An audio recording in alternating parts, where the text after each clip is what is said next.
Monsieur le Président, Monsieur le Ministre, Monsieur le rapporteur, chers collègues, ce texte Egalim 2 acte l'échec du précédent Egalim 1, comme nous l'avions annoncé d'ailleurs. Cette loi, censée porter un équilibre des relations commerciales dans le secteur agricole et alimentaire et une alimentation saine, durable et accessible à tous, ne répond pas aux principaux enjeux du secteur agricole.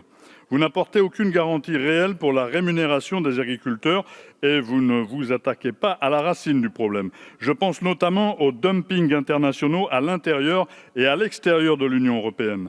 La mise en place d'un véritable protectionnisme écologique, mesure nécessaire pour atteindre les objectifs posés dans l'exposé des motifs, est absente de ce texte. J'aimerais insister sur les articles qui concernent la fixation des prix et la rémunération des agriculteurs. L'article premier, je le cite, fait des contrats écrits et pluriannuels la norme en matière de contrat de vente de produits agricoles entre un producteur et son premier acheteur.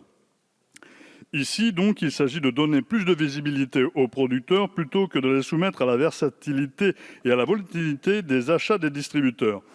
Actuellement, ce ne sont que des accords tacites n'ayant peu ou pas de valeur juridique, entraînant des discussions sur des lots ou sur les bêtes avec des négociations à chaque fois sur le prix et sur le volume, souvent au détriment des agriculteurs. Donc, sur le papier, c'est un bon outil. Mais nous regrettons que cela n'empêche pas d'acheter en dessous du prix de production et donc de vendre à perte pour les agriculteurs. En ce qui concerne l'article 1 bis, il indique que les producteurs et acheteurs pourront convenir de bornes de prix minimales et maximales. De notre côté, nous avons proposé des prix planchers. Donc cela semble donc aller dans notre direction. Toutefois, le texte n'assure en aucun cas que la borne minimale ne puisse être une nouvelle fois inférieure au prix de vente à perte. Ainsi, ce tunnel de prix risque de devenir un tunnel à gaz au regard du rapport de force asymétrique exigeant entre agriculteurs et acheteurs. Cet article nous paraît donc très insuffisant. Dans l'article 2, l'objectif d'accroître, et je le cite encore, la transparence du coût d'achat de la matière première agricole par l'industriel semble relever finalement du vœu pieux. Vous faites croire que la grande distribution ne pourra avoir d'influence sur le prix agricole, mais cela lui permettra en réalité de ne plus être tenu pour responsable des faibles prix pour les producteurs. Tout au long des débats sur Egalim 1 et 2, nous avons présenté un bon nombre de nos propositions permettant de rémunérer correctement les agriculteurs.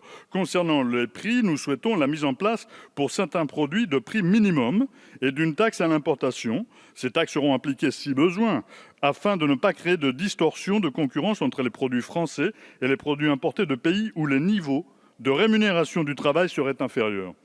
Nous proposons de mettre en place des coefficients multiplicateurs maximum, après concertation des organismes interprofessionnels. Le but sera de garantir une juste rémunération des producteurs, d'éviter les ventes à perte et de limiter les phénomènes de captation de valeur ajoutée par des intermédiaires et par la grande distribution. Nous pourrions aussi travailler pour la régulation des marchés agricoles pour certains produits à travers plusieurs mesures. Il s'agirait notamment de mettre en place une protection vis-à-vis des importations, de garantir un prix minimum pour des volumes plafonnés par actif agricole ou encore d'instaurer des dispositifs flexibles de maîtrise de production.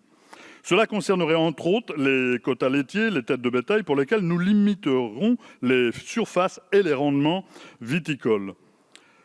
Concernant le travail même de l'agriculteur, il est nécessaire de veiller à l'application intégrale des règles nationales de rémunération du travail, y compris des cotisations sociales, à l'ensemble des salariés de l'agriculture et de l'agroalimentaire.